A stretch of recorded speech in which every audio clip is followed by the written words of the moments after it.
बिस्मिल्लाहिर्रहमानिर्रहीम। अस्सलाम वालेकुम स्टूडेंट्स। आज हम लोग डिस्कस करेंगे that is introduction to cell.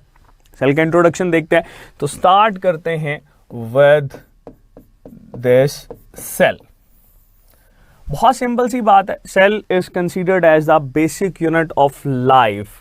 ठीक है, और जब भी हम लोग इस बेसिक यूनिट को डील करते हैं तो स्टूडेंट्स आपने ये याद रखना है कि that is basic structural as well as functional unit. मतलब ये कि जितने भी आपको लिविंग ऑर्गेनिजम्स नजर आएंगे उनकी सारी की सारी स्ट्रक्चर जो है वो इसी सेल से मिलकर बनी होती है, उनकी सारी की सारी फंक्शनिंग जो है वो इसी पर ही डिपेंड कर रही होती है।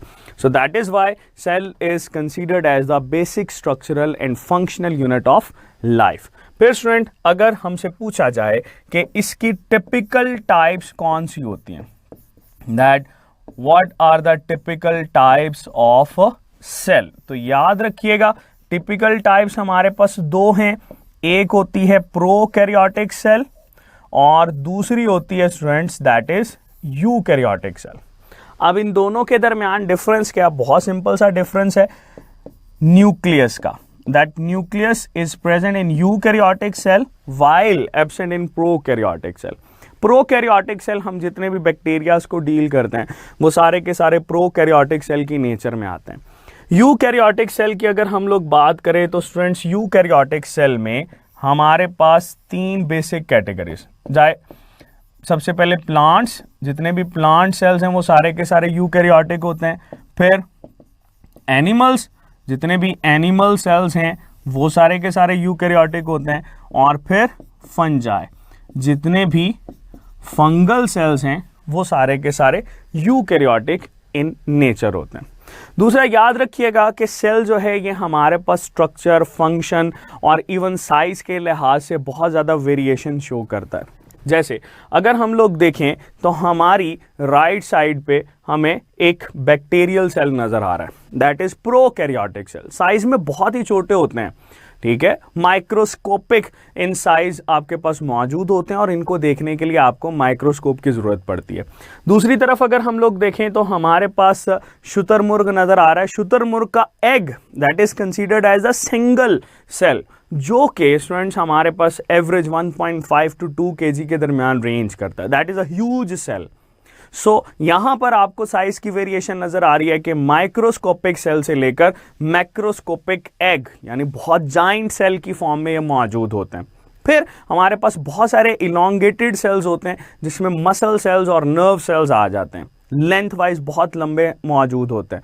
फिर प्लांट के अंदर बहुत सारे डिफरेंट सेल्स हैं जो डिफरेंट फंक्शंस परफॉर्म करते हैं, जैसे जाइलम है, फ्लोएम है, मेरिस्टेमेटिक सेल्स हैं। They are very much important regarding different functions. अब याद रखिएगा जैसे सिक्रीशंस हैं तो सिक्रीशंस हमारे पास ग्लैंडुलर सेल्स के साथ रिस्पॉन्सिबल हैं, और जो कॉन्ट्रैक्शन है ये हमारे पास मसल सेल की फंक्शनिंग होती है। सो इनके फंक्शन के लिहाज से भी हम इनको स्पेसिफाई कर सकते हैं। तो स्टूडेंट, इसके बाद हम लोग डील करते हैं सेल थ्योरी को। Cell theory that is the theory which is responsible to explain the cell. ठीक है, सेल, कोई भी सेल जो कि इसको फॉलो करता है सेल थ्योरी को, उसी को ही हम सेल की कैटेगरी के अंदर लाते हैं। जैसे ये देखें, a cell consist of the following basic components, जिसमें से सबसे पहला कंपोनेंट क्या है हमारे पास? Plasma membrane.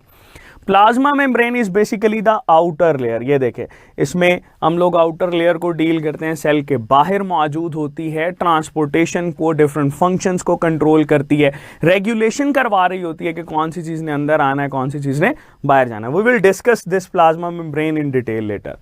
फिर हमारे पास आ जाता है cytoplasm, that is also known as the cell sap, और ये बेसिक ऑर्गेनेलिज रखता है, ज़्यादातर रिएक्शंस जो हैं वो यहीं पर हो रहे होते हैं, और इसको बेसिक फ्लूइड ऑफ सेल भी बोला जाता है।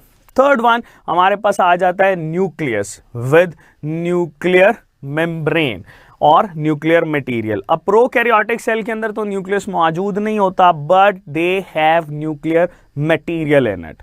ठीक है।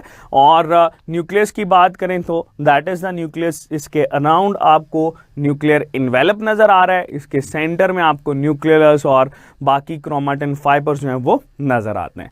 That is all from the introduction of the cell.